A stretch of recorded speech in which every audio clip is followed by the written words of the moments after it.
It's another fine day at Camp Dynasty. I am Counselor Austin, joined by Counselor Collin. And we just had an NFL Combine, Collin, and it was a hell of a Combine. It was. We had record broken. We had a lot of wide receivers that looked great, but you were there. I was there. You were there. Well, tell me about it.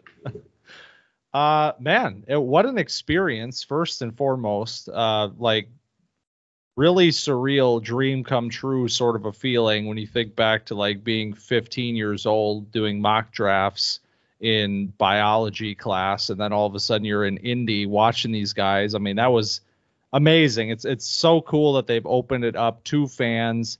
I had no idea what to expect in terms of like turnout at something like this. We got there Friday, and I didn't think we were going to have a chance to get inside on Friday because we were pulling into town kind of later, but the drills went until like 8:00 on some of the nights. So we got in around 6, and it was like, let's just head over there, and walked right in. Like Lucas Oil Stadium was like, come on in. Like there was nobody checking really anything. There were not many people there. It was DBs and tight ends on Friday night. And it was so weird being in an NFL stadium with like nobody. Like you're walking around the concourse and it's all empty. And we walked in, and I mean, take your pick. Where do you want to sit? So we're walking around. We're trying to get to the best spot we can. We sit down, and I realized very quickly that we were sitting immediately in front of some media personnel that I recognized, and I won't name any names, but we found out later that we were in a media-only area. and there was this is media. Yeah, I was like, okay, I fit. I think I fit in here, but there's nothing telling you that you're like not allowed to go past a certain point. My partner in crime who came with me, the famous Keel Pro 88, our good friend Caleb, he got stopped by somebody, and she was like, do you have credentials? And he was like, and then she was like, oh, you're with these guys, aren't you? And he was like, yes, I sure am. So I feel like she was kind of like, you're with them, right? Like wink, wink, like come on in. So it was a very laid back atmosphere. Like it was so cool to have that level of access. And I mean, only really the diehards were going on like Thursday, Friday. Saturday, there were a lot more people there with the wide receivers and the running backs. I mean, still not like a ton. I think they announced the attendance was a record breaking 16,000 people. Oh, wow. So it was about like a fifth of the stadium maybe was filled. But man, my one big takeaway, JJ McCarthy, man, that guy has some rock star energy to him. Like there were kids in McCarthy jerseys. There were kids with McCarthy haircuts. Every time McCarthy got shown on the screen, people were screaming. I mean, it was like, I didn't realize that this was a thing that was happening, but I mean, JJ McCarthy, man, that guy has some influence over the youth, the next generation of football fans. Who was the most like physically impressive person you saw? Because that's what it's all about. Man, Xavier Legette. Yeah. Xavier Legette for sure. I mean, I got to say, like, it was a little bit of seeing them in person when they're not wearing pads, it just kind of hits a little different. Like I was like kind of shocked at how much like they just look like superhumans. Like, and then you have Legette. I mean, the wide receivers in his group were doing their stretches like right in front of where we were sitting. That guy is very, very chiseled and very, very large. And he was wearing number 14, and I'm like, this looks like DK Metcalf, like 100%. I'm like, this is DK. So yeah, he was awesome. The guy. That's awesome. I'm excited to go next year. Because I was sitting here and I'm getting like super FOMO. You're sending pictures. I'm like, God, I wish I was there. And I'm texting you. I'm like, what's going on? what are we looking at here? And so I'm happy you got to go, and I'm excited to go. Yeah, very cool experience. I hope, as more and more, I mean, the draft just seems to be growing and growing every year. It feels like more and more fans are getting interested in it. So if you have the chance, definitely recommend it. If you're going to go to Indy, though, for this thing, and you care at all about maybe bumping into some folks that you want to see, make sure you make at least one reservation a night at each of the local steakhouses. Because what I learned is that pretty much all media and team personnel do is just eat at steakhouses the whole week. Like they're eating there, they're drinking there, they're talking there. Like that's just what they do. I saw a picture of Joey Molinaro, the impressionist. He bumped into Mike McDaniel. It was inside of a steakhouse. I was like, where are they? And I'm like, is that a white tablecloth? Oh, okay. I know where that is. That's So budget a little extra and eat out at some of the local steakhouses there. But I digress. So, yes, hopefully we will both be there next year.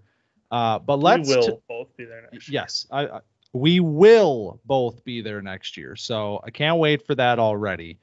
But let's talk about the workouts that unfolded at this year's combine, because, I mean, this draft class is truly incredible. Like, this experience of watching these players and all the guys that we've talked about, and specifically at the wide receiver position, and, from an NFL perspective, like offensive linemen, some of the defensive, I mean, like, there were some real, like, shocking numbers that came out of this year's combine. And for our purposes with wide receivers, we're going to talk wins and losers today, but I hesitate to call any of the wide receivers losers. Like, I think this class really showed up in a massive way and just, like, brought down the house. I mean, it was awesome. So I'm excited to get into all of it. That's a little teaser to the wide receiver group. But before we get into that, let's talk quarterbacks. Obviously, the big story with this group was that Caleb, Jaden, and Drake were not going to be working out. And so we kind of knew what it was going to look like a little bit less of the top end guys. But JJ McCarthy, the star of the show, opting to perform. He has kind of been the de facto quarterback 4 in terms of the media's eyes. I feel like as the mock drafts come in and the big boards are coming, it's McCarthy in that spot. And we've talked about why, and we've talked about our feelings about, should he be a top 10 pick? We don't think so. But Collin, from watching McCarthy perform, what were your takeaways with McCarthy? I mean, first of all, my takeaways are that all of the media is saying that the NFL is even higher on JJ McCarthy than like we ever thought. And the most recent reports coming out are like JJ McCarthy might be a top 5 pick. He could be in contention for the top 3. And that's not something that I saw coming. I know he missed some throws in the combine, but in general, I think he looked like JJ McCarthy should look. Like, he had some nice throws, and that's most of what I care about. So he had one really nice deep ball. We know he can sling it. But yeah, I mean, throwing to his left, he had 2 bad misses. Outside of that, he looked solid. What were your impressions? Yep. I mean, it was like, it started with the left side, the out routes. He missed like 3 in a row. And I was like, oh boy. Cause like out routes are, I thought, one of his better throws on film. I thought with his arm strength, and I mean, his accuracy really showed up on some of those outbreaking routes, really struggled. And I was like, oh boy. Okay. And then to the other side, he was pretty much right on. So it really was exactly what you said. It felt like a very JJ McCarthy performance. It was a little up and down. I mean, you can tell this is not a player that is like walking into the NFL ready to perform. I mean, that's just what it is. I think the most shocking part of his combine overall was the weight, because I was shocked that he came in not only just over 200 pounds, but well over 200 pounds. So he clearly has been focused on adding mass to make that number a little more, appealing and less of a question mark and a concern with him. But I think at the end of the day, like you said, I mean, he might get drafted inside the top 10, and I will never agree with that, as much as I like his growth and upside potential. Like, I think there's a player in there, but you kind of saw why I don't think he's really ready for it in what we saw with his workout performance. But a player that I did feel put on a pretty good show and looks like he is ready to walk into the NFL and perform, Michael Penix Jr. I mean, I said it going into the week. I think he has just gotten unfairly written off in this class. I think the buzz with McCarthy as the fourth guy, it's kind of drowned Penix out a little bit as the player who was in that spot for, or even higher for some folks before this process really kicked off. I thought Penix just looked different on the field. Like, I thought Penix's arm compared to the other quarterbacks, and I know a lot of the guys that were throwing were not, it's not the cream of the crop. Like, it was Penix was throwing beside like Rattler and guys like that. I mean, Penix just looks different in that environment, and you see how live his arm is and how, it's all the things that we've talked about that I feel like separate him in that tier of this class. When you get out of that top group, the next player, I feel like it's Michael Penix, and that's where I am. That's where I will be. And I'm very interested to see if the NFL feels the same way, or if we're going to see a team get a little bit of a deal on this player on draft night. Yeah, I think that a team is going to get a deal on Penix, and he can just spin the ball, man. Like, he rips it and delivers an accurate ball time and time again. I mean, you're throwing against air and shorts, but you saw with McCarthy that it's not a gimme all the time, but like Penix just makes it look like pitch and catch, which is what you're supposed to be seeing. And I just like, I don't understand what happened with Penix, just like you. Like, I understand the medical stuff, if that's your question. Which, by the way, I mean, it seems like we're all clear. Right. And like, if that's your concern that like, oh yeah, he's had a bunch of injuries in his career and you want to be worried about that, that's fine. But there's nothing in the play that suggests he's not a good player, like that he's a faller or whatever in the draft process. And he threw a bunch of good balls in this, and he overthrew some of the deep balls, but I think he's just used to having like three really good receivers. Like, he's just used to like throwing that up to Odunze. Hey, speaking of one of the coolest moments of the quarterback drills, Penix connecting with Jalen Polk on a corner route, and Polk going full extension towards the sideline, bringing it in. Amazing throw, amazing catch. And I was like, man, these Washington boys, here they go again, Yeah. So Penix, I do feel is getting a little disrespected, and maybe it's because he's not mobile. Like, maybe that's the big thing, because he is a little bit. I mean, he's a pocket guy, and that's about it. And so that's a red flag in some people's eyes. But I just think if you're looking for a player that can get the ball to your playmakers, here we are. Yep, exactly, man. And before we move on to running backs and winners and losers here, I got to give a shout out to your guy, Joe Milton. He knew what his moment was. He knew, and everybody else knew when we got to the go ball portion, that it was time for Milton to put on a show. And I'm sure everybody's seen the clip when he took the big drop and then he just sat there a minute, and it was like, okay. But it was still awesome because it was like a 70-yard throw on the money. And I mean, it was the place went crazy when he hit that. So that was his moment. And that was cool to see for one of your guys in this class, one of your later quarterbacks. Yeah. I mean, I don't know. I know that Joe Milton is like not a very good quarterback, but it's just cool to see a guy with like this kind of arm show it off. And that's why I was like, well, Joe Milton might have a little bit of a fan base after this combine.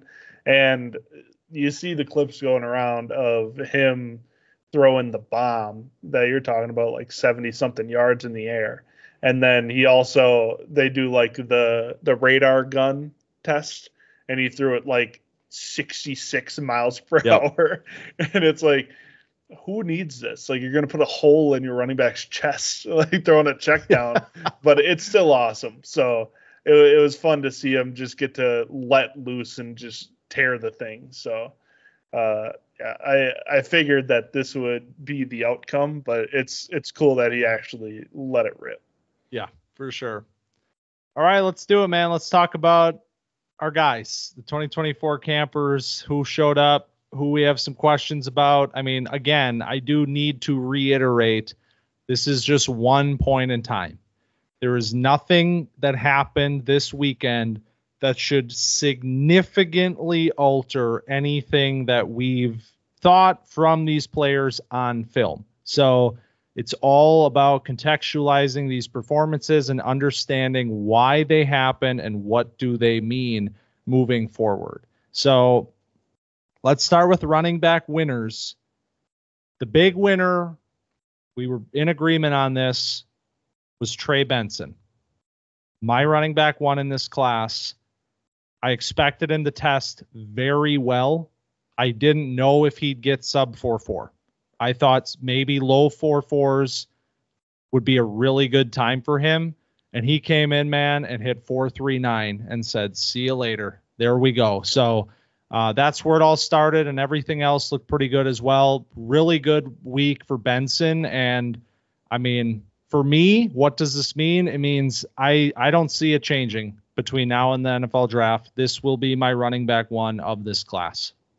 Yeah, I didn't know exactly what to expect with Benson. I figured he'd be, mid 4.4s, and then he comes in at 4.39, and it's like, oh, all right, this is he's got. I mean, you see the speed on tape, and so it's not super surprising, but it's and then you also see that they're not like juicing his size at all, like a lot of teams do, because 6 foot 215 with that kind of speed. And then you look at the broken tackle numbers and like the missed tackles force numbers, I should say.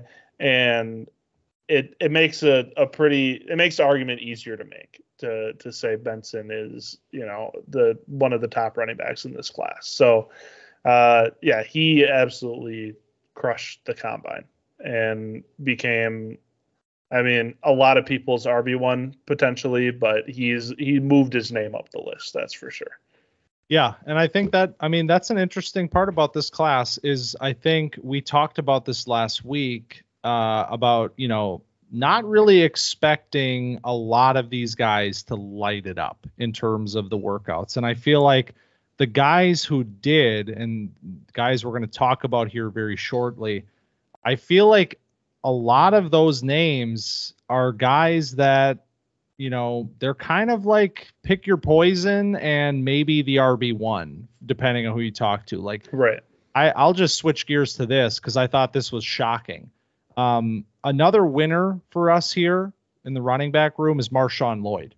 And this is a player that we talked a lot about through the season as a rising name, as a guy who wasn't really on the radar, transfer from South Carolina to USC, ends up being a featured piece of their offense, has a great year, guy that caught our eye through the year. I came into the postseason process, the film process, pretty high on the player and expecting a lot. Liked what I saw in film. There's questions with his ball security, and he's also 23 years old. So for Dynasty, that has to come into the equation here. But what's shocking about it is that on the broadcast, Daniel Jeremiah said, don't be surprised if this is the first running back selected in the NFL draft. So there's this like lingering thing with a lot of these guys with the age. Like there's several of these backs that we like, but it's like, but you're 23, maybe going on 24. I don't know.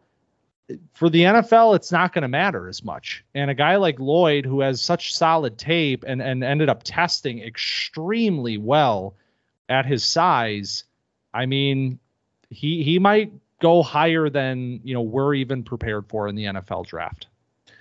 It felt like USC made a conscious effort to feature this guy when they had Caleb Williams helming the offense. And that's almost everything you need to know, is that he's a good player. And there's some things like questions that we had throughout the season about MarShawn Lloyd, and it's kind of the running theme about this entire running back class, and mentioned it, like anybody could be your RB1 realistically. So what do you like? What are you looking for? And MarShawn Lloyd is like a slashing running back that can get up to gear and can break a couple tackles. And like, if that's what you're looking for, if that's what your offense is looking for, this could be your guy. This could be a second round pick. So I mean, I didn't expect him to test this well. And then he comes out and blows all of the running out of the water. And it's like, okay, MarShawn Lloyd has a little more juice than I thought he did. But something that I thought was good was the simulcast of MarShawn Lloyd next to Blake Corum, who we could talk about in a second. And it was like, man, Blake Corum moves a little different than anybody else. Like it's hard to. It was a tough scene for Lloyd because it's like he's matched up against Blake Corum, who just is like smooth as silk. Yeah, let's talk about Blake Corum, because Blake Corum was also a winner of this NFL Combine. And I think the big thing, I mean, like there was some chatter about his 40 because some of the various betting platforms had him very low. And it was like, well, that's not his game. So he doesn't run a fast 40 like we expect. I mean, he comes in 4.53, which is like right where I would have, that's like where I would have wanted him. But where he really shined was in those drills. And you saw how different he moves than a lot of these guys. You mentioned putting him up against a guy like Lloyd. And, when I'm sitting there watching this, I'm like, he's moving different than almost every other back. He is so shifty. He's so fluid, so low to the ground. I mean, with the natural low center of gravity. But I think a lot of his season this year, and some of the reason that I've had, some bigger questions about Corum this year, as opposed to where we were on him coming into the year, I don't know that he was fully healthy this year. I think he was working himself back because he already looked more dynamic and more fluid, kind of like the Blake Corum from last year on the field in Indianapolis. So I'm not saying, let's forget about this year. Let's put it behind us. Let's, judge him off of the spandex, drills. But I think there's something to be said about this player working back from an injury and kind of looking a little bit more like himself and like what we would have expected from Corum this week. So it's something that I'm definitely going to take into consideration as I think about my final running back rankings for the class. I think it's fairly common for athletes the year after an ACL injury to have suppressed production. And oftentimes it takes that full year, and then the year after they kind of return back to who they were. And like you said, I think we saw a little bit of flashes of that in Indy at the Combine. So I think you will see a fully healthy Blake Corum in the NFL, and we'll see how high the Chargers take him. Oh man, I think Stacey Dales asked him about that, like playing for Harbaugh or whatever, and he's like, "Oh man, I love Coach Harbaugh, but What's whatever." he supposed to say? Like, Okay, yeah, I think they'll find their way back together, but that's just me and everybody else. But everybody, yeah. Corum and Lloyd are both going to be like 23, 23 and a half when they're drafted. So that's a part of this thing. But a player that's not going to be 23 when he's drafted and also won the combine was the player that we thought was going to win. And that's Jaylen Wright. It was no surprise. He was a very hot name coming into this event. We talked about it last week. He did everything pretty much that we would have expected or wanted to see out of him. He didn't hit that like low 4.3 number that some people were talking, he might get to, but I'd say for a player at this size to hit 4.38, that's more than impressive enough. Like he ran well, he jumped extremely well. And here's one of the things though, and this is going to come up a few times. The idea of double counting. This has come up a few different times, different folks saying, like, make sure you don't double count. And I think Wright is one of those players where that's very much something to think about here. Because while these numbers look extremely impressive, I mean, he has the second fastest 40. He's got some huge jumps. Best broad jump, 11 feet, 2 inches. I mean, insane. That's the player that you see on tape. You see this ultra explosive and fast athlete playing the running back position. And our issues with Wright it's never been about athleticism or speed. Like that has never been the question. So for something like this, when you see these numbers, it's like, it's extremely impressive. And he certainly was a winner in the grand scheme of things, but it's not something where you're going to sit there and say, well, wow, these numbers are really going to push him up the board, because they're kind of just confirming what you've seen on tape. So that's something we have to consider with all of these players. And in a lot of cases this year, it was guys doing what we expected them to do. And that's a good thing, but we can't shoot them up the board just because the numbers look really nice. Yeah, 100%. It's honestly like, we wanted him to be in the 4.3s, and he ended up in the 4.4s, and everything else is like great. Oh, he was 4.38. He made it in the 4.3s. I'm looking at the unofficial. Oh, okay. So yeah, official 4.38 for Wright. So never mind. Well, he's in the 4.3s, so that's perfect. But he crushed it. Yeah, across the board, and like you said, it's what we expected. It's what you see, and you can't call him a riser, like you said, but he's not falling either. So he just kind of confirms the priors. And this brings you back to like, well, why didn't Marvin Harrison Jr. test? And I understand Marvin Harrison Jr. is different than Jaylen Wright, but like if Marvin Harrison Jr. has a lower 40 than you expect, or a lower vertical, lower broad, does the shuttle slower than you expect, and it's like all of a sudden, well, Rome Odunze performed really well in the combine. Like he's a better athlete. And like sometimes these better guys only have things to lose. And this is a small scale example of like Jaylen Wright showed us the athlete that he is, but the tape already showed us that. So how much can we take away? Yep, exactly. So it's like, it was an amazing performance from Wright, but I want to talk about a player here, and we kind of did a little, picked out a little bit of a sleeper or some sleepers at some of these, at the offensive positions, at least. We'll talk about defense later, but Isaac Guerendo. Obviously, if you watched the combine, you saw what he did. 4.33 in the 40. That led all of the running backs. Jaylen Wright did not take that crown. It was Guerendo. And so then people start talking about who is this? And, smarter folks than me knew who this was. I think coming into the event, there were a few people that said, this was one of my guys coming in, and look at what he did. So I went back and watched as much as I could find after this.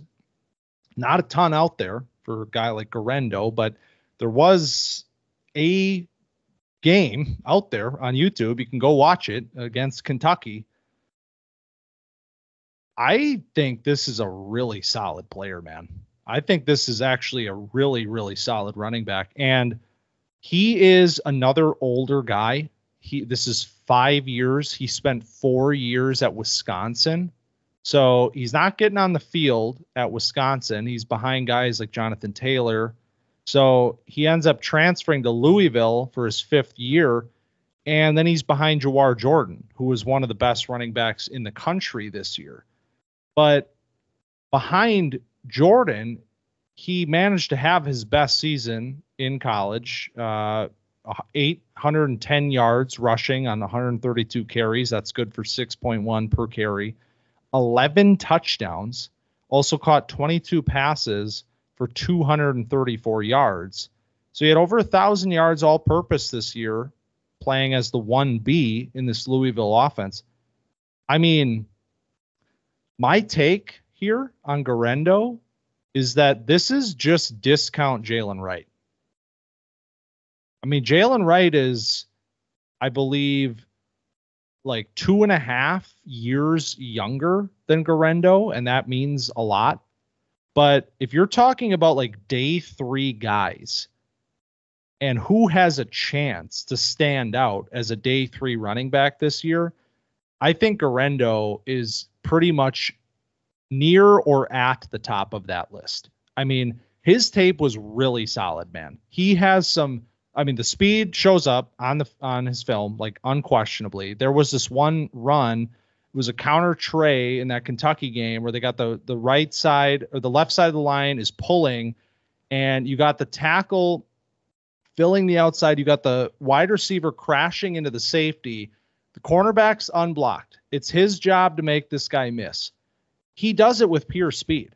I mean, the corner takes one step in and it's already too late. He's got the edge. He's also got a stiff arm. He tried to use it. If he needed it, he had it on that play as well. I've seen it show up in other instances. He runs with some power. There's contact balance here with his game. That also showed up this year. He had 4.11 yards after contact per attempt this year. So that was really solid. I mean, the one thing about him is that like the elusiveness, the change of direction in tight spaces. And that's the big problem with Jaylen Wright as well. So you have these incredible straight line players with a little bit of power, and they have the size too. Guerendo, 6 foot 220. They have the size, they have the speed. They don't necessarily have that shiftiness that's going to propel them up the board. But man, I was really impressed with Guerendo. And I think in the right scheme, this guy could have a serious impact in the NFL as soon as next year.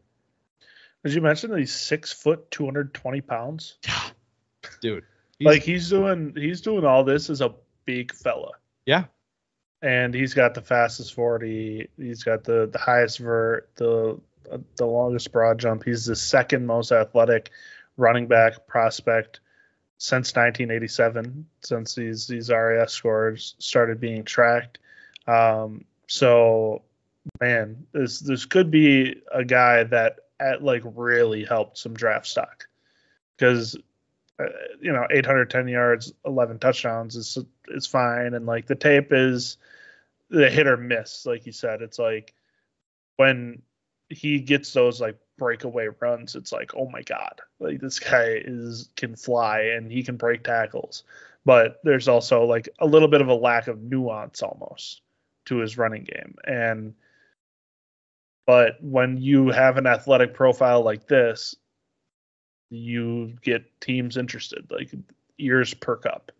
So I don't know like how real this player is, but man, he's making a case for himself. He's also a converted wide receiver, and it shows up in his pass work. I mean, the 22 catches, that's the same as Jaylen Wright, but Jaylen Wright had 100 less yards with his receptions this year. So you see a little bit of pass catching nuance here, man. I don't know. I think of the sort of impact that a player like Keaton Mitchell had last year as a player with speed that just was different on an NFL football field. And I think Guerendo brings a lot of that same same type of skill set, but at a bigger size. So I'm really excited to find out where he ends up and what it looks like for him moving forward. But let's talk about losers really quick. Running backs, we always got less losers than winners, man, because we're all about positivity here. And honestly, there weren't many losers at this combine. So let's talk about Bucky Irving. Because if you're looking at straight RAS, Bucky is down there in the red, where you don't want to be as a running back. 3.72 RAS for Bucky. I'm not saying that this is like the end of Bucky Irving by any means. Like, again, it's just one part of the process. But how much does this mean to you? It's over. I mean, I expected more. Like, I talked about this on the preview, where I listed him as one of my winners, where I was like, Bucky should do well at the combine, and he came out and proved me wrong. I mean, a slower 40 than I expected, which brings down all of the other numbers associated with it. The jumps were bad, terrible. And like, that's where I thought it would be good, is like, because he feels explosive on tape, and usually the jumps reflect your explosiveness. So it's just like a 29.5-inch vertical is like really not good. And then it turns out 5'9", 192, which is closer to kind of what we thought, because we were like, oh, he's not like a true 195, because he probably bulked up to even get to 192 for the combine. So 5'9", 192, bad jumps, slower times than I was expecting. It's like, it's disappointing is what it is. But like, then you go back to the tape and it's like, how much of that do you see and how much of that actually matters? And so it's a push pull, but these numbers are really bad. That's what it is.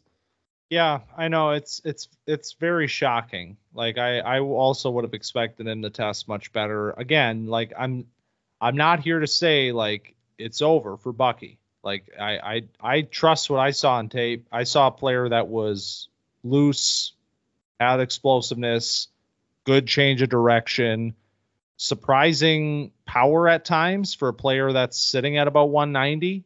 And so that means something, you know, and he was always kind of in this middle tier of this running back group for me. I don't think it really changes much. There might be players like MarShawn Lloyd is a player here that I've kind of dinged him for the ball security stuff. And I've had some conversations over the last few days about, you know, how much does that matter? You know, how much should I care when a player's telling you how good he is as a runner? Like, that might be a case where, you know, maybe there's a little bit of movement there. Maybe Lloyd jumps up, Bucky goes down, but it's nothing where Bucky is suddenly like, he's off my board, he's undraftable. Like, I still trust the tape with this player. He just would have liked to have some numbers to stand on a little bit, but I'm curious to see what the NFL does with the player after this performance. And like, the 10-yard split was decent. It ended up a 1.54 unofficial is what I'm looking at. And that's pretty good. Like, get out the gates, and that's kind of what you see is the acceleration, and it allows them to kind of jump through the little creases and get horizontal and beat people that way. But yeah, just all in all was the one that jumped out, and it was like, oh, I wish that was a little better. The other running back, there's two running backs that I want to mention here. The first one is Braelon Allen, because I don't necessarily think that anything Braelon Allen did this weekend was extremely detrimental, but I also don't think he helped himself at all. And I don't think, like, not running the 40, that raises some questions about a player that we already have some speed concerns with. You know, what are you trying to cover up? Passing drills, dropped a few passes in the drills. So player that we have questions about his pass catching upside, it's still showing up here. I mean, it just wasn't a great showing for him. And as a player that you have as running back one in the class, how did you feel about what you saw from Braelon Allen this weekend? I wish he would have ran. Yeah. Just because like it'll get you a better feel of who this player is. He ended up measuring in 6'1", 235, which was a solid size. That's kind of like what you expected. The 32-inch vert, 9'9" broad, it was like, okay, like this is a big player, like again, kind of what you expect. But I just like I wanted to see the 40, so you can gotta get an idea of what we're looking at in terms of against everybody else. Because even if it would have been like bad, we saw players like, Audric Estime, who we both like, and he ran a 4.71. It's still like, yeah, but he's not like a 4.71 player. Like you can see him doing more than that. So I feel like he didn't like lose anything in my mind, but he didn't prove anything either. It's just kind of a flat, like nothing burger for me. Yeah. Yep. I agree. And let's talk about Estime quick, because that's going to be a huge talking point coming out of this one, with the 4.7 time that he ran. And I mean, I was not expecting that at all. And so here's one of those moments where the tape does not match the time at all. So what does it mean? How do we approach this? And honestly, man, I don't know if I care. Because what happened during his run that really held him back? It was his start. The 10-yard split was tied for the second worst. It was very clear watching the player run that it was the start that was the issue with him. And that's exactly what we've talked about with him on film, is that the first few steps, the build-up steps, are a little slow. And once he gets moving, he's a different player. And that is something to be, aware of and potentially concerned about at the next level as the game speeds up. Like, how much will that affect him? And that's something we talked about when we talked about the player. But I think people have the reaction of seeing this bad time and they say, well, it's over. Like, this isn't the guy that we thought it was. And I think, you saw him jump extremely well for his size. The explosiveness was very apparent with how he jumped. So I'm not dinging him for this single time, the single number in his process. I think if nothing else, I was ready to bump him up a little bit, and I'm keeping him right where he was, because he didn't run that 4.5 or that 4.49 that I would have bumped him up a little bit for. He ran the time that I think makes sense for the player, and therefore he's going to stay right where he was before the weekend started. So last year, he hit 21 miles per hour on a touchdown run. That's game speed. Now, that's also top speed on a 80-yard touchdown run. So what is that like? Does the 4.71 translate a little? Because he gets out of the gates a little slow. And maybe he wasn't practicing getting out of a track stance. Like, that's another thing where it's like, that matters a ton. But it also, maybe it adds a tenth of a second, and like he's a 4.6 player, which checks out. Yep. So that's kind of where I landed on estimate. The rest of it aligns pretty clearly. The only thing that doesn't is that 40. And I don't know if we're like justifying, like coping with like a 4.71. A little bit of copium. But it just doesn't feel like the player that we see. Like I said, he hit 21 miles per hour in a game. That's not slow. So. Yep. All right. Let's talk about wide receivers. This will be a lengthy discussion, but they deserve it. They absolutely deserve it. This class is everything that it's been talked up as.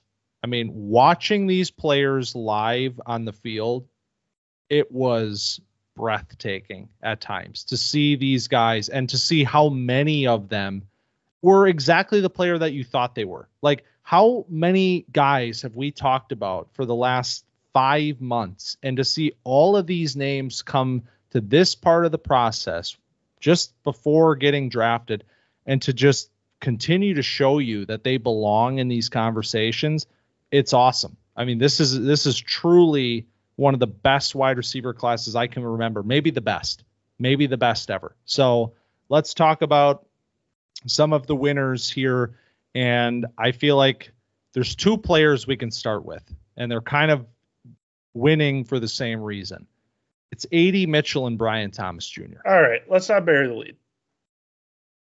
We can't bury the lead. You want to have that conversation first? I think we have to. There's just so many leads with this wide receiver. I know, but like there was a record broken. Oh, him, huh? Yeah. Okay. That's a conversation that I think we need to at least sure. start with. You're right.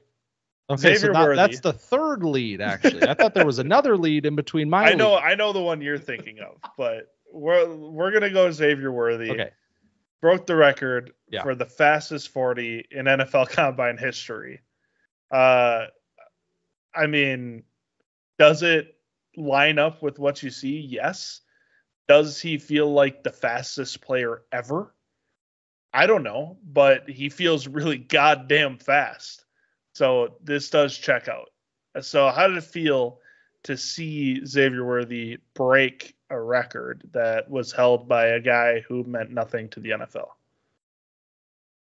I love that setup. I mean, it was awesome, man. Like the place went crazy when they announced that he was running the second one. Everybody just screamed. I mean, as he was lining up, the place went nuts, and then all of a sudden it was dead silent. And you just see him take off, and you see the 422 number, and it was like, holy shit, man. And he was flying around, he's running down the thing, hyping everybody up. I mean, what an awesome moment. And then when it got announced 421 official, I mean, very special moment for Worthy. And again, like, I feel like every time we talk about the player, I have to preface by saying, like, we're lower on him than consensus, because I think that's important to say, just because I think there are so many people, man, that love this guy. There are so many people that have him as wide receiver 4 in this class behind the top 3. And I totally understand why you do. Like, it's not one of those things where I'm sitting here saying, I don't get it. I don't get what you're seeing. And like, I get it. If you value the skill set, and even more now that we've confirmed that it's the best ever. I mean, you can see pretty clearly on film that this player just moves different. I mean, some of those plays that we talked about during the season where he just accelerates and he's just gone. It's like Achane like. I mean, it reminded you of Achane, and now you find out he's even faster, according to a 40 time at least. So, I mean, he's in elite company, and I think the John Ross thing, and that's going to be a big talking point too, is like how many of these guys, they didn't work out. They're just really fast, but they didn't work out. I think Worthy has a little bit more than that. I think Worthy has skill. I'm lower on him, but it's a product of the class. Like, I have a pretty good grade on Xavier Worthy. I think I have him about mid-second right now.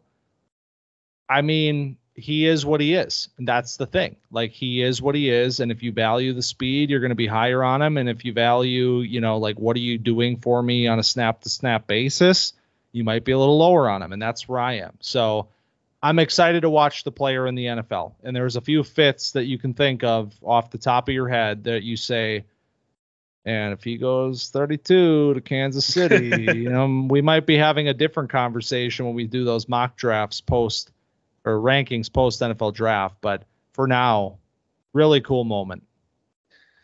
Yeah. So we got John Ross, Kalen Barnes, Chris Johnson. Good name right there at a 4.24. Rondell Melendez. Remember that guy? Big name.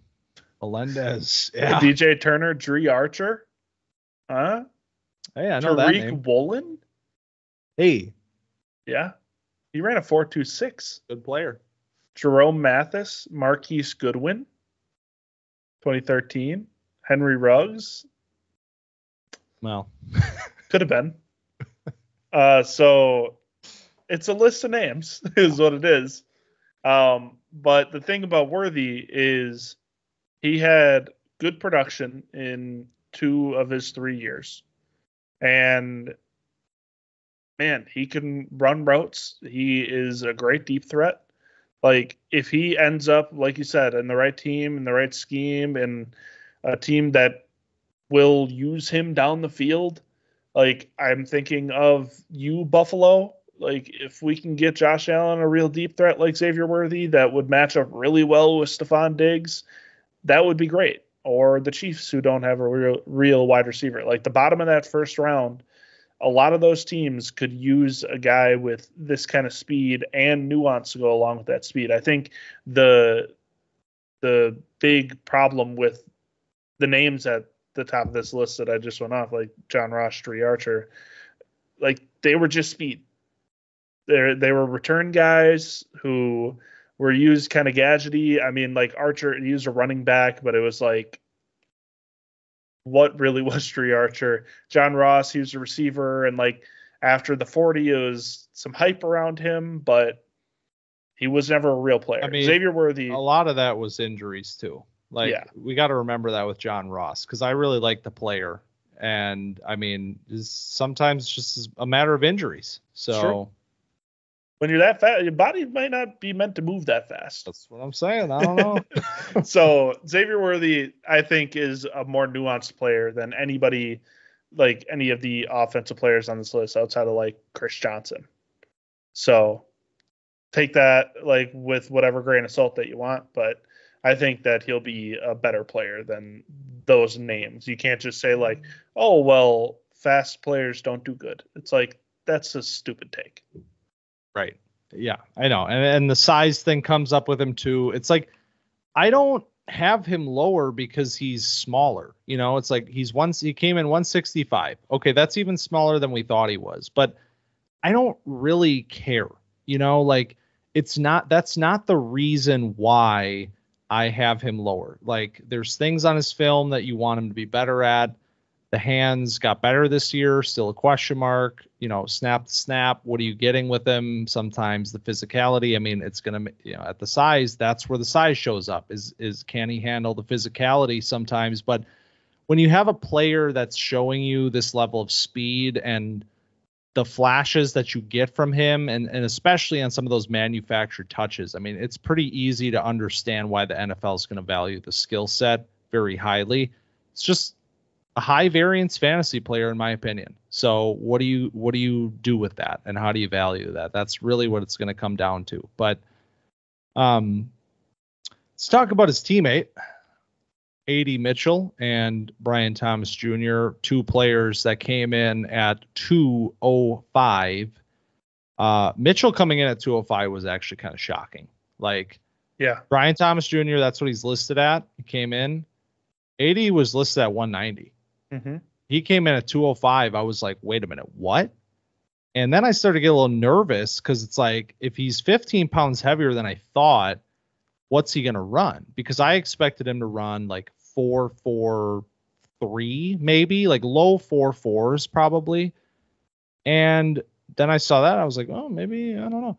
No, doesn't matter. I mean, not only did he run for like better than what I was afraid he might run at that size, he was like the fastest receiver there outside of the guy who broke the record. So, I mean, that's honestly maybe the biggest winner for me just overall. I mean, is that a hot take? Not at all. I think that AD and Mitchell agendas are alive and well. Yeah. That's how I feel. Yeah. I mean, we talked about the player, like he was just better than I thought he was going to be on film. He's a better route runner than I thought he was going to be, considering like the lack of, quote unquote lack of production. And that's something else I want to talk about, because I feel like, this analytics crew that gets a hold of these guys and says, oh, well, he's a 1-year producer, low yards per route run. This is a bust waiting to happen. It's like, he was injured last year. He was injured his second year in college football. He barely played. This was his first real season in college football. Transfers to Texas, in an offense with Xavier Worthy and Jatavian Sanders and a high variance quarterback in Quinn Ewers, has a pretty good season. Gets to the college football playoff, looks good on the stretch run there. I mean, for him to come in and test like this, to be so much better than I even expected him to be, and bigger than I expected him to be, I mean, that meant a lot to me. That is something that can move a player up a board slightly. And I think that's kind of where I am with AD Mitchell, is when I think about the tiers of receivers in this class, I think Mitchell jumped a tier for me in this group. So when we talk, we're going to do a mock draft next week. We're going to get into rankings here in a couple weeks. This is a player that's moving, and he's moving up. Yeah, he is the 11th ranked wide receiver in RAS. So of all time. Of all time, since it's been recorded, since 1987. So that tells you a little, or I'm sorry, that was the unofficial. After it was official that he ran a 4.34, he's the 8th ranked. So he's the 8th most athletic wide receiver in terms of combine grades. And like, I don't know, man. I like AD Mitchell a lot, and I didn't think that he was going to do this. Like, I thought he was going to have a nice day. I thought he was going to run fast. But, man, like I said, the agenda is alive and well. It might move him up a couple spots for me, too, because it's kind of confirming some things that I thought. God, this wide receiver class is so loaded, man. It's nuts. It is truly nuts. Players like Mitchell, who coming into this is my 10th player. 10th player. How much higher is he going to move? I don't know. Maybe as high as like 8. And you're still getting a player like this at 8. Crazy. That's insane. But Brian Thomas Jr. is the other name here that I kind of lump in, because similar size players, and they tested similarly too. I mean, that time for Thomas, I mean, that one you could kind of see it on film, but you didn't know if you could believe it. Where you saw him moving at 205 and you were like, man, it looks like he's a 4.3 player, but I don't know if I can believe that until I see it. Not only was he a 4.3 player, he ends up being a low 4.3 player. Like, he ends up coming in here and running a 4.33. So, I mean, there's really nothing left with Thomas that, like, he was my number 5 player coming into this, and like that's gonna stay the same. Like, I have questions with him. This is not a perfect player, and I feel like some people are getting a little bit over their skis and saying, like, this is an unquestioned top 15 player, and he probably is in the NFL draft, but he's not next to those top 3 guys for me in terms of skills. There is a lot more development and growth here that is required for a player like Thomas compared to those guys. But man, he gives you a lot to like and a lot to consider in terms of what can this player become. And that's why I think he is, he's going to earn that top 15 ranking one way or the other. He has one of the highest ceilings in this class. Yeah. And this athletic profile is exactly why. I mean, he's the 10th highest RAS in history. Like, this is the theme of this class. It's like, these are not only really good receivers, but they're also rare athletes. Yep. We're like putting it into context. It's like, this is insanity what we're getting here. And Brian Thomas is like, he's the second best wide receiver on his team. And Neighbors didn't even test. Like, I wish I could have seen that. But, like, Brian Thomas, imperfect player. But if he hits, he's going to hit hard. And he's going to look really good in an offense. Like, the stuff that he can do down the field and the stuff that he can do after the catch is a really good base to build off of. And then if, like, the flashes that you get of the route running and, like, the intermediate stuff, if you can build on that and make that a real consistent thing, then you'll have a scary player with Brian Thomas. Yeah, it's just time. It's a time thing. He's got to learn how to run routes, complete that route tree a little more than you see, and I think he can do it because he's shown you that he's the level of an athlete that can do it. It's a time thing with him, and I think that was something in the drills where you saw a little bit of like, okay, Thomas like wasn't as clean in the drills as somebody like Rome Odunze. Let's talk about him. Let's do it. Because, wow, what an impressive player Odunze is. I mean, you talk about watching a guy move on a field and just look different. I mean, we're talking about like some of the best athletes at this position ever. And some of the best talents at this position that we've seen in the last several years. Odunze looked very clearly like the best player on the field at the combine. It was very clear that he looked just better than everybody there. And that's saying something. That meant a lot to me to see him go out there, do the full workout, do all of it, do down to the the shuttle or the 3-cone where he's staying there. He's trying to hit that 6'6" number. Like, that means something to me to see him go there and compete when Marvin and Neighbors didn't show up, didn't want to do it. Odunze came out, did all of it, looked like the best player there. And just, if it's possible for a player like this to raise his stock, he did, because it was a flawless performance from Odunze.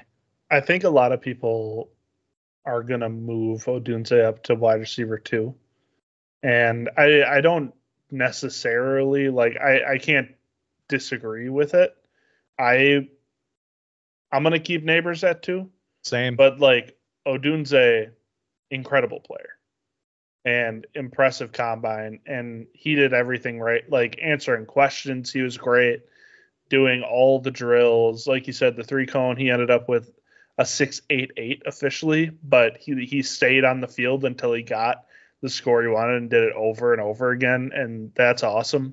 So, again, 29th out of over 3,000 players that have tested. 29th. Like, this class is bonkers, and Odunze is just another one of these guys. You might have thought, like, I'm getting pick 4.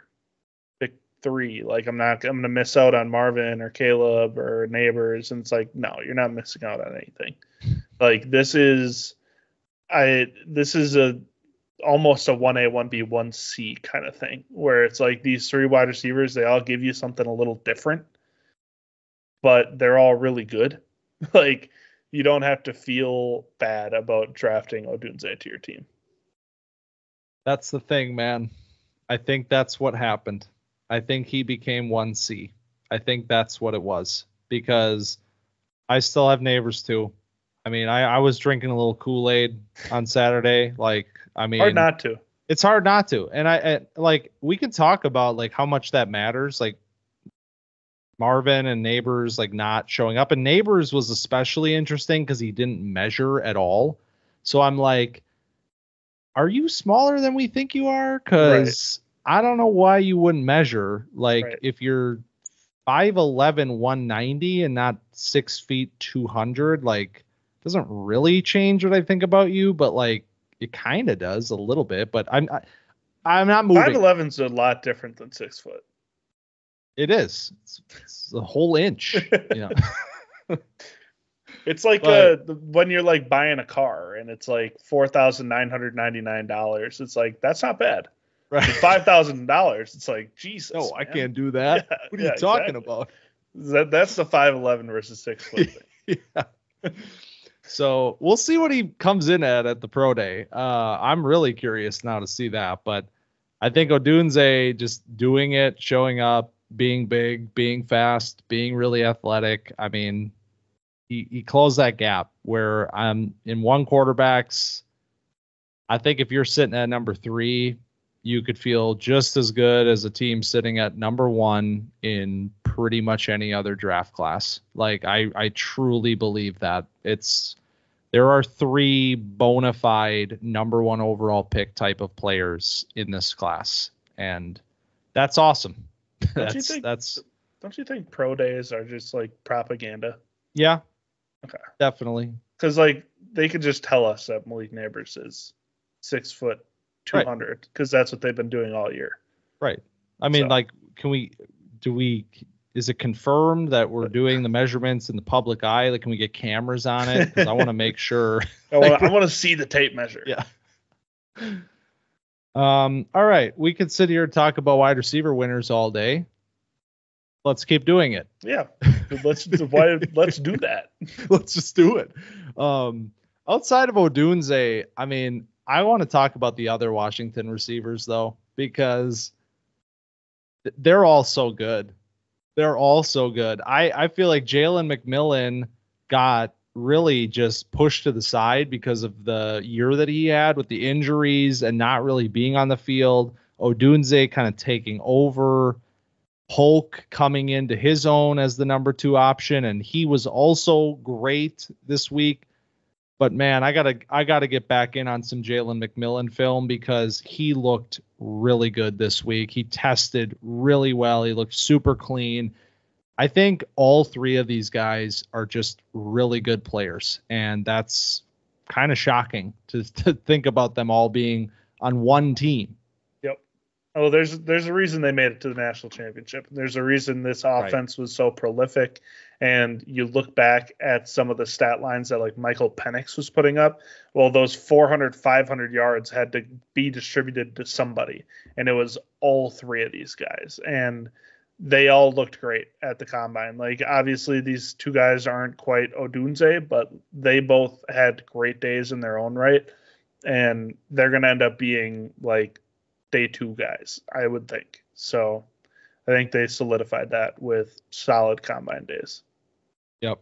And another guy who solidified himself as not only a day 2 guy, but I think a high day 2 guy at this point is Ricky Pearsall.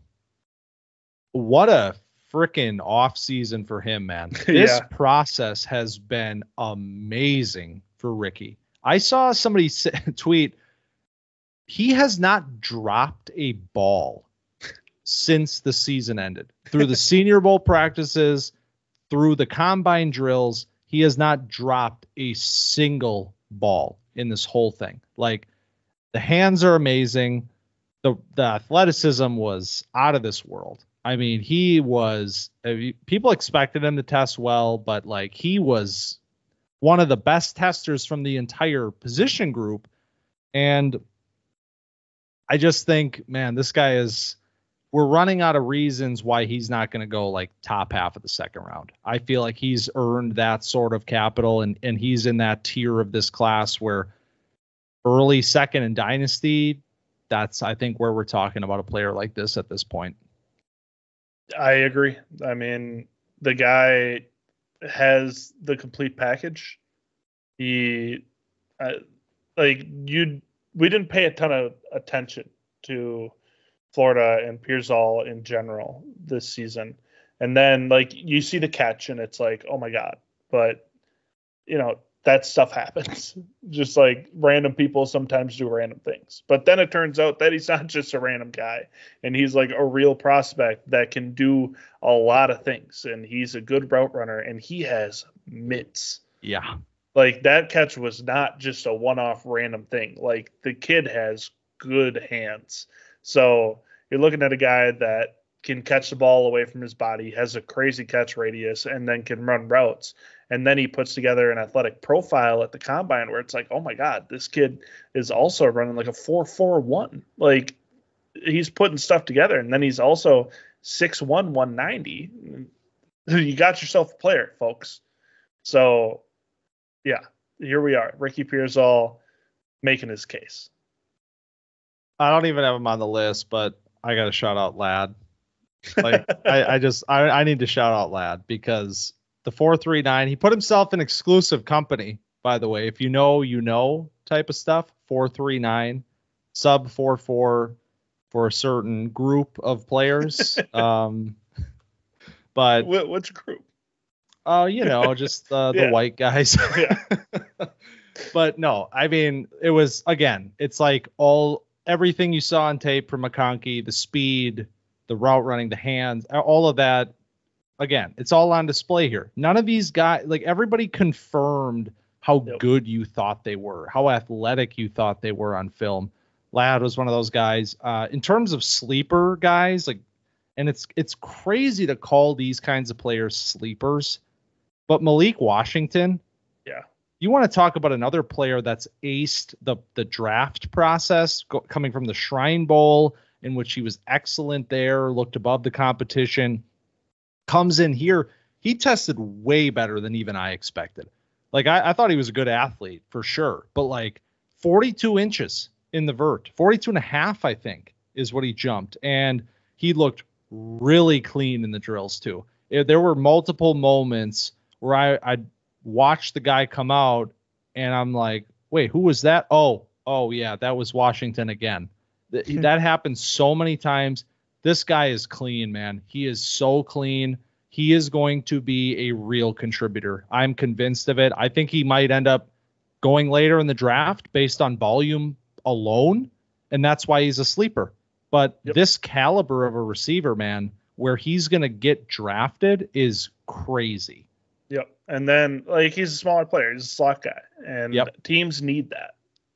That's not just like, it's not a knock because that's who he is. That's what he's good at. And he's excellent at it. So another guy that's also going to fill a role like that is Jacob Cowing, who had similar measurements. He was also 5'8". He was much thinner at 168, but that's fine. We're living in that world in the NFL. He was fast. He was faster than I expected. Ran a 4.38. And then he jumped pretty well. I mean, it wasn't like Malik Washington where he was getting up and out of there like 42 inches. He, 36 inches, and you kind of see that he's not quite, the jittery athlete that Malik Washington is, but Cowing had a really nice day as well. Yep, agree. I mean, I think if nothing else, it's like it just confirms that this is a player that belongs in a slot role in the NFL. Like he's got the speed to stretch the field. You saw that at Arizona. He's got explosiveness. I cannot get over this class of wide receivers. Yeah. Like we were talking about this, like after the NFL draft, like does this steam like die down a little bit based off of like, okay, this player got drafted as like the wide receiver 3 in this team. Like, even if it cools off for Dynasty a little bit, like we don't have like 20 guys we think are relevant. Maybe it's like 10 or 12. Just the fact that these guys are going to be in the NFL, it's such an infusion of talent for teams. Yep. Like it is such a big lift for all teams. Like any teams that get into this group are going to be better off because of it. So that is just super cool. But let's move on. We could do this all day, but we will. Xavier Leggett. Oh yeah. Let's keep doing it. He had a nice day. I just want to shout him out real quick. 24th best RAS score ever. 4.39 at 6'1", 220. Built like a brick shit house. 40-inch vertical. 10-foot broad jump. Crazy athlete. Yeah. Leggett, man. Johnny Wilson. God. Way better tests than I thought from Johnny. Yeah. And he's huge. He's earning it, man. He's earning it. Biggest wingspan ever tallest wide receiver ever, I think, also taller than Darren Waller. So Silly. he was a wide receiver at this point. Just a silly wide receiver class. All right, let's move on. Let's talk about tight ends. A couple of silly players in this group as well, including the number one RAS player from the entire combine, all position groups. That would be Penn State's Theo Johnson, a player that we talked about with around Senior Bowl time, and a player who looked good at the Senior Bowl. Comes in, you expect him to be athletic. That's kind of his calling card, because the production wasn't really there at Penn State. It's kind of a running theme with that team that they have athletic tight ends that they just don't feature in the passing game.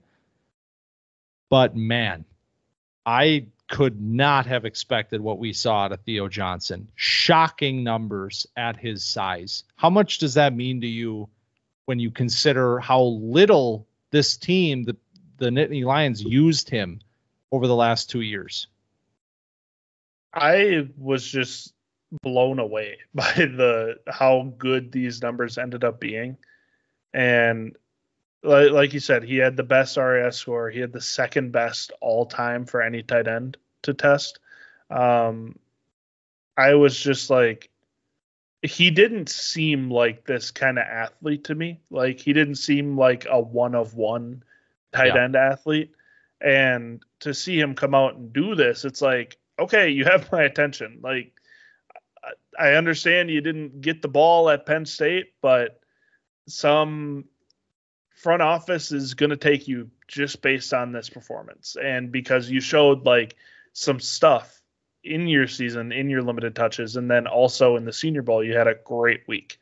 So let's see what this turns into, is basically where I'm at. Like, this was a lot more impressive than, like, I didn't think it was going to be anywhere near this. Yeah, I mean, same. And I mean, I don't really know what this means in terms of like the NFL draft, but I don't think it's crazy to think that he could be tight end 2 in this class just based off of this alone. Mm-hmm. Like, I think that's in the cards, and like, I don't have him there. And I think a lot of people are going to keep JT Sanders in that spot, but I do think there's teams out there that would just look at a player like this in a class that after Bowers leaves kind of a little bit to be desired, and just say, man, we're going to bet on this guy. We're going to take him in the second round, and we're going to just see what happens, because it's just rare. It's just rare. Yep. And there are definitely flashes with him where it wasn't consistent. They weren't using him, but you could see that he has a little bit of skill, and that showed up at the Senior Bowl as well. And another player that had a pretty good Senior Bowl week, that also had a great combine, it's Ben Sinnott. It's my guy. And he locked it up. That's tight end 2 for me. Sign, seal, and deliver it, man, because what a performance from Sinnott. Unbelievable. Like, I just pulled up his RAS compared to Laporta, because I wanted to, they're similar size. Both are 6'3". Laporta's 245, Sinnott's 250. And I mean, Sinnott kind of blows him out of the water in all of the stuff. Like, vertical, 40-inch vertical is unbelievable. Like, you can see that Sinnott is an athlete, but a 40-inch vertical athlete is not what I was expecting. The broad jump, I mean, shuttle, 3-cone, he is a fluid player that is, he's so versatile, and I think he might have secured himself as my number 2 tight end here as well.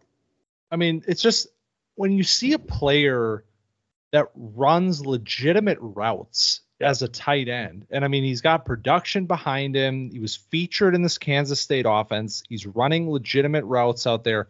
You see him come in and test like this. That was the big question that I had, was like, what level of an athlete is this? Because you think, you see him, you think he's athletic, but like, what caliber are we talking about here? And then when you see him come in like this, where he is proving that he is a high-end, elite level athlete, there aren't a ton of questions that I have with Sinnott's game. There really aren't. So I don't know what this is going to do for him in terms of the NFL. It's still a name that's kind of quiet in terms of media circles and mock drafts and all of this. I don't know where he ends up going, man, but I can tell you right now, if he ends up being a discount player in Dynasty because of a lower draft capital or something, like, this is a player that I'm taking every chance I get because I have so much belief in his profile, his talent, the player. I mean, interviews so well, gritty, plays and talks like a tight end. I mean, I love this player, man. This is one of my favorite players in this entire class. One of my favorite players had not the best day, but not a bad day, and that's Dallin Holker. He kind of did what we expected, I would say. It was a 4.78 40. He was a little smaller than I expected, 6'3", 241. Expected him to be a little bigger than that. But, shuttle 3-cone were good. The jumps were fine. We both kind of mentioned that he's not like a super athletic player. And I kind of wanted to watch out for him because I wanted to see what he was going to do in a vacuum. Because like Colorado State, they don't play the best competition. And he looked dominant against the teams that he played against. And he looked like a good athlete. And then you come here and it's like, okay, he's, about average, 7.3 RAS is fine, like 296 out of 1,000, like it's average. So that's kind of what you saw. He did have the little highlight in the gauntlet where he caught the second ball. That was pretty cool. But yeah, maybe got bumped out by Sinnott to be, tight end 3 for me instead of tight end 2.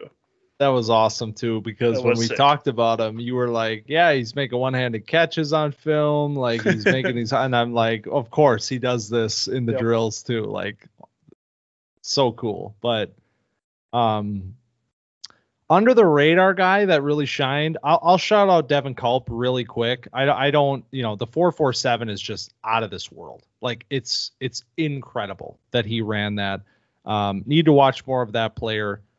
The player that I really want to talk about, though, is Tip Reiman from Illinois, because he kind of shocked everybody on Friday night. Like, he's coming in at a bigger size than a lot of these guys. And I think kind of for a lot of folks, profiling more as a blocking tight end, coming in at over 270, 271. He comes out and runs a 4.64. in the 40. And I think everybody kind of stopped and said, wait a minute, what? He ran what at that size? So it was a really good performance from Reiman, a guy who just didn't have a lot of buzz, wasn't really on the radar. Seeing him, be this level of an athlete, I'm going to go back and watch some Reiman because I want to find out what we have here with a guy like this who bigger size, a little bit of a blocking background. Does he have a little bit of receiving upside? Can he be a little bit more of a complete player in a tight end class that's a little bit down, that's a little bit wide open? So he was a guy that certainly gained a little bit of buzz, and interested to see what he has. Yeah, that's another thing that the combine can be valuable for, is like, oh, who's this guy? To kind of figure out like, oh, this guy's really athletic. What's his story? And then you can go back and do a little bit of, retrospective scouting instead of, in the moment you're so caught up with your top whatever guys. And then it's like, oh, Tip Reiman, what's his story? And then you go back and watch some Illinois and it's like, oh, well, this makes sense why I didn't watch him. Yeah. All right. Let's move on to the IDP categories. Starting with D-line, kind of maybe the stars of the show, guys that we have like at the top of our IDP rankings in a lot of cases for this class. And all three of the D-line, the edge rush guys that we kind of have in that tier 1, which is Dallas Turner, Jared Verse, and Latu, all of those players had really, really nice weeks and really, really good performances. I think, and to different levels, right? Like Dallas Turner was your projected winner in this group, and he crushed it. He crushed it. 4.47 at his size. I mean, that's the allure with a player like this, is you have a player that's getting better, that shows you a lot of ability, that shows that he got better from 22 to 23, young player, ultra athlete. What can he become, over the next couple of years? That's the big draw. Then you have guys like Latu, who are like, what level of an athlete are you? We don't really know. We expect you to be a little bit less athletic. He came in just fine. He tested really well for what you'd expect from his tape. So I think all of these guys, all three, big winners. The thing that made Dallas Turner a winner for me, outside of the, eye-popping testing numbers, he's 6'2", which is a little small, 247, which is fine. 6'11" wingspan. Yeah. Unbelievable. I mean, you talk about confirming something you see on tape. It's like, God, he is lanky. And then you see it and it's like, oh, he has like an NBA player wingspan. This is insane. Like, he has the same wingspan as like Domantas Sabonis, like a center in the NFL or in the NBA. So you talk about a guy that like has some reach and can ward off offensive linemen in the run game, and that shows up, and then like hold him at bay to hold a contain on a quarterback. Like, Dallas Turner, big winner because of that. And then, verse freak athlete like we expected, like 4.58 at 254, 6'3", almost pretty much 6'4", like, hello. And then Latu, complete player like we expected. And then, like, I don't know, that everybody impressed. I don't want to say that about every position group, but like, I wasn't disappointed by like any of these guys.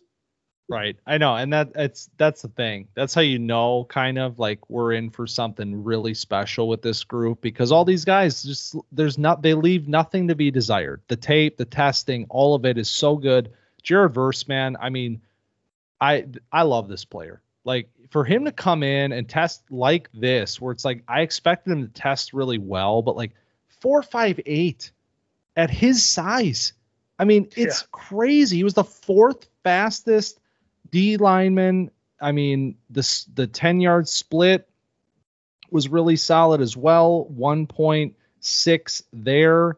I mean, what did he bench? He benched something ridiculous 31 reps. Leading all guys. I mean, like, what a performance from him, locking up D-line 1 for me in this class. I mean, and Latu for you. I mean, he does nothing to lose that spot. I mean, this group is just so fun. It's a little pick your flavor. Like, it's a really fun group, and I think all of them are excellent.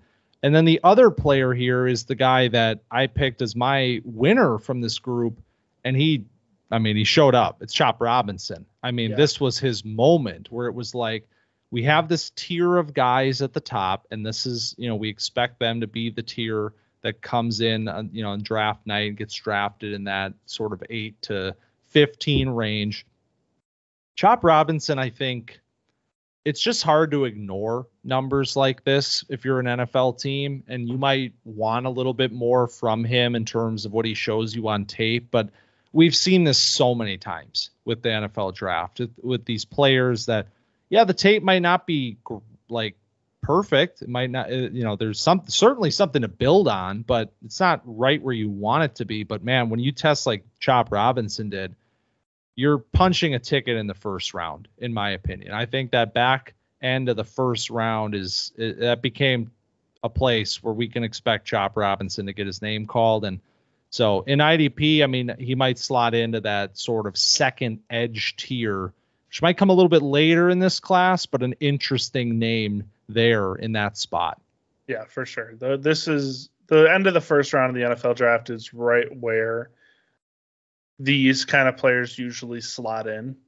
You think about developmental edges. You think about like the Peyton Turners and like the Greg Rousseaus and guys like that, where it's like, you know, they have physical tools, but I don't know exactly what they are, and they might turn into something.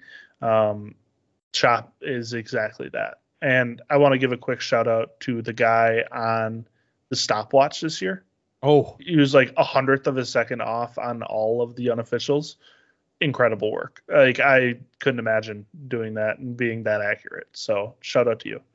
they interviewed him and he was like, I didn't even want this job. It's too much pressure. But he crushed it. So yeah, he nailed it. And then Darius Robinson was a player that I wanted to watch, and he had a day. It was an interesting day because if you lump him in with the edges, he was slow and he's heavy and whatever. You lump him in with the D tackles, and he's a freak athlete. And so you test him as a D tackle, and it's like, okay, 4.95, but he weighs 285. So like, he's a small D tackle, or he's a really big edge. So he's a little bit of a tweener, but the thing is, he's good at both. So he can rush inside, he can rush outside. He's got power. He showed it all. He didn't show the power because you can't really show power at the combine, but he showed his athleticism, and I was pretty impressed with him. But if you look at his numbers as an edge, they don't look very impressive. Yeah, I mean, that's the thing. Like, if you're looking at raw numbers, you might come into this and be like, "Oh, Darius Robinson, what wasn't I seeing him in the first round? This is kind of poor testing for him. What does that mean?" Like, I mean, I don't think it was the best, performance by any means, but like you said, I mean, he's kind of living in two worlds right now. Mm-hmm. And I think what he showed you at the Senior Bowl is more indicative of the sort of player that you can expect to get. A team's going to have, there's going to be a plan for how do we want to use this player with this level of versatility. So I think, raw numbers wise, it's not great, but I think Darius Robinson is still a player that we can be excited about as a potential option in that second tier of edge D-line in this class. Linebackers, Payton Wilson, hello. You are my LB1 because this performance, I said it coming in. I said, if we see some crazy stuff out of Payton Wilson, I have my top of this class close enough where that could be a tiebreaker for me. And I'm just running out of reasons to keep this guy out of LB1. And he showed this week for me that he should be.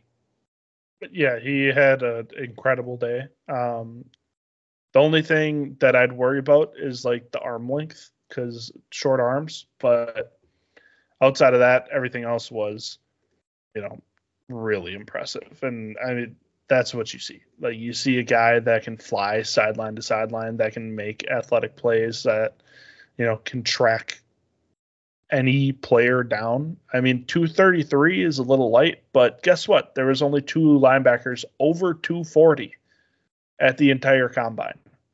So 230 is the new 240. It's kind of wild that he came in like a lot less than he was at the Senior Bowl. Like he weighed in, I think, at 240 at the Senior Bowl. So, but yeah, to your point, I mean, it's the name of the game. I mean, I don't know why we're still talking about 235 as undersized in the NFL because it's just not. It hasn't been for a while. Was he 6? Okay, never mind. I looked up his Senior Bowl weight, and it says 6'6", 237. And I clicked on it, and it was Johnny Wilson. I was like, okay, that makes somehow sense. Fits in a linebacker. Yeah. Spot. Anyway. Edgerrin Cooper. Yeah. How about him? Athlete. Would you care to share? You made an illuminating comment this morning when we were talking about who we wanted to talk about tonight about Edgerrin Cooper. Yeah. I said Edgerrin Cooper is the JJ McCarthy of the linebacker class. And that's not a knock on him. I just think that he's getting pushed up to a range that I'm not comfortable with. Yeah. And that's just me. That's just me in my opinion. But I think Edgerrin Cooper is a very raw player that's very athletic. He had a really nice day at the combine. But I think like a lot of his production was a little bit fraudulent this year. And that's also okay. Like he put up a bunch of good numbers and he showed his athletic traits off. But I just don't think like he should be the number one linebacker off the board. Like that's just not the player I feel like he is.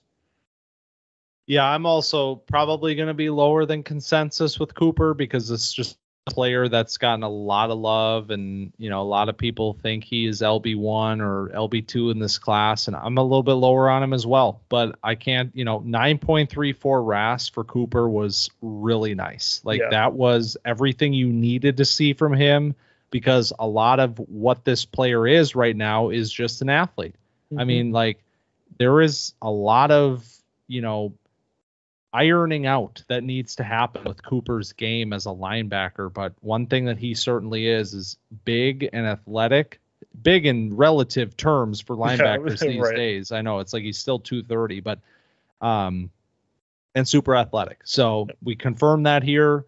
He'll probably be like LB4 for me in this class. And I mean, that might just be a testament to the fact that this linebacker class is kind of interesting. There's some depth here this year with this class. So another guy to shout out, Trevin Wallace. I mean, just a player that impressed us at the Senior Bowl. Really liked what we saw from Trevin Wallace at the Senior Bowl. What was the calling card with Wallace? Ultra athlete, Feldman's Freaks guy. We talked about him in the summer. Well, he was the number 2 RAS linebacker at the combine, 9.64. So, and he's heavy. And he's bigger. Yes. 237. Yeah. Right. I know. It's like big linebacker. So I'm excited by him as well. I'm wondering where the NFL's gonna take him, but I like his game a lot. I'm curious to find out. Yeah, me too. I like a few of these linebackers, and they all have interesting little quirks about them, and it'll be, we'll see if they can find their role. Yep. And in terms of losers, I mean, it just like D-line, it's like Darius Robinson. Is he really a loser? I don't know. Probably not. Here with linebacker, it's like the one name here is Tommy Eichenberg, because I just thought he might be more athletic than he showed up at the combine. And this is a name that's kind of been drowned out. He came into the year as one of the top linebackers for me, a guy that I was hopeful for, that I liked what I saw in 2022, thought he might even come out in the draft last year, opts to stay at Ohio State. And now he's kind of getting lost in the shuffle of this deeper linebacker class. And I don't think he did anything at the combine to help himself really stand out. I agree. If you're going to be a small linebacker, which, I mean, he is, he's normal size, I guess, relatively. But if you're going to be, 6'2", 230, you got to be an athlete. That's why linebackers are getting smaller, because they're getting more athletic. It's a chicken and egg. But he just wasn't. And so I don't know. Did he run? Because I have his RAS thing, and I don't know if it's incomplete. But I have that he didn't run. He did not run the 40. Okay. So from what we have, was not a very impressive day. And so it would have been nice to see him run and see if he can put up that decent number and bump up his RAS a little bit, make his athletic profile look a little better, but did not. So yeah, can call him a loser, I guess.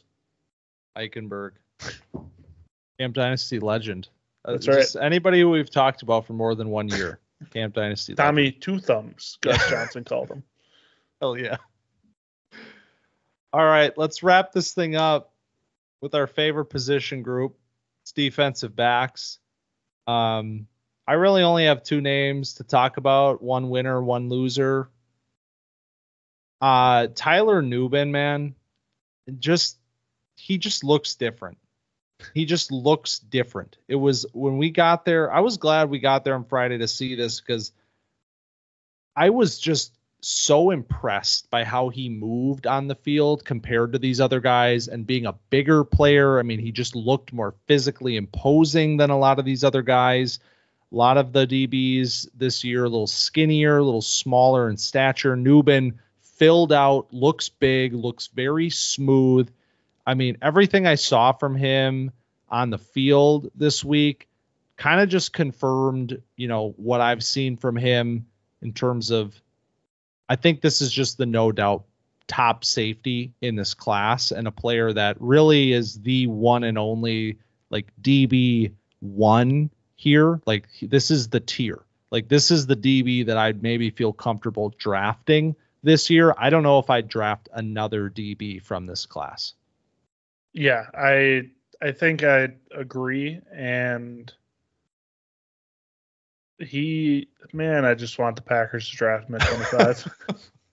That's how I feel. Like, just get this kid in green and gold, because he is a good player. And he's an athlete. He's really versatile. So I don't know. I don't have a lot of notes on Nubin, but he's a damn good player. Well, I'll tell you who the Packers won't be drafting. Oh boy. It's Kamren Kinchens. Yep.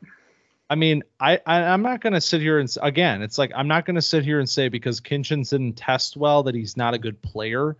It's almost like a little bit of flashback to like Brian Branch last year, where like it's a playmaker, and Branch was better, obviously, but like Kinchens is the sort of player that I think just plays better in a game, like at game speed, than he does in this environment. But he certainly didn't help himself here. Very poor testing for Kinchens. And I think, if there was a conversation with him and Nubin as sort of like the top safeties in this group, maybe there's some other names you could throw in there. Jaden Hicks was a guy that we've talked about. Maybe he's still in that conversation, but I don't know that Kinchens is there anymore, at least for me. Yeah, like you said, the Packers won't be drafting him because they don't draft people with an RAS under 9. So 2.11 isn't going to do it. It's not going to cut it. Brian Branch at least got up to 6.06. Yeah. Yeah, this was not a great performance. And the 9-foot broad jump getting a 0.6 on the RAS scale, tough look. Yeah. He's small, 4.65. It's like everything kind of put together. It all makes sense. So it all makes sense why he has a 2.1 RAS. But he looks like a more fluid athlete than that on the field. But this definitely doesn't help the stock at all. And there it is. The 2024 NFL Combine. I mean, incredible group of players. I mean, we could have sat here for even longer and just went on and on and on talking specifically about the wide receivers. But I mean, even some of these other position groups, I mean, I'm a little bit more excited about running back. I'm not going to lie, coming out of this. Like, I think some of these guys really showed up in big ways. They showed up in different ways, kind of confirmed some things. I mean, I think it's just a really good class. And I think, if you were trying to get into it, I don't know if it got any easier after this week. I think it got a lot harder. So, hopefully you have picks here already for 2024, but if you don't, sorry. Yeah. Rip. But all right, man. Well, 2024 Combine in the books. It is all systems go from this point forward. All the testing is on the board, which means it is the path to the draft at this point. And for us next week, Collin, that means it is time to revisit the Dynasty draft board, because we will be doing a 2-round Dynasty mock draft, 1 quarterback mock draft, 2 full rounds. Might even have a special guest joining us next week. So some different takes, some different opinions, which is always welcomed here. Yes. 51 days to the NFL draft. Here we go. It's getting too real now. It's getting too real. Post combine is too real. We have free agency coming up March 13th. So that's in 8 days from when you're listening to this, hello. We're starting. Russell Wilson just got cut for $85 million dead cap. How much? Unbelievable. Unbelievable. Yep. How much do Sean Payton and Russell Wilson have to hate each other for that team to eat $85 million? How many times can you say Broncos Nation, let's ride, before Sean Payton's just like, I don't care how much it costs to get him out of the building? Sean Payton got put up on the screen and Lucas Oil and the entire place booed him. So I don't know when Sean Payton became a supervillain, but he definitely is one. I think Bountygate. Yeah, probably that, maybe a little bit of that. If you enjoyed our breakdown of the 2024 NFL Combine winners and losers, be sure to find us on Twitter at camp_dynasty and TikTok at camp.dynasty and Threads and Instagram and all of these places, wherever you choose to find us. Get in touch with us there. Let us know what you thought.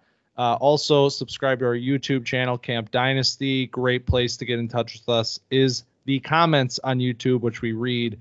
And so let us know what you thought there. Let us know who your winners and losers were from the Combine, who your favorite players are coming out of things. And as always, be sure to like, rate, review, subscribe, follow, and share the pod feed because we very much appreciate that. Absolutely. Have a wonderful week, folks. Hell yeah. On to the next. Back for a mock draft next week. We're going to keep it rolling from there. So thanks for stopping by Camp Dynasty this week, and we'll see you next week.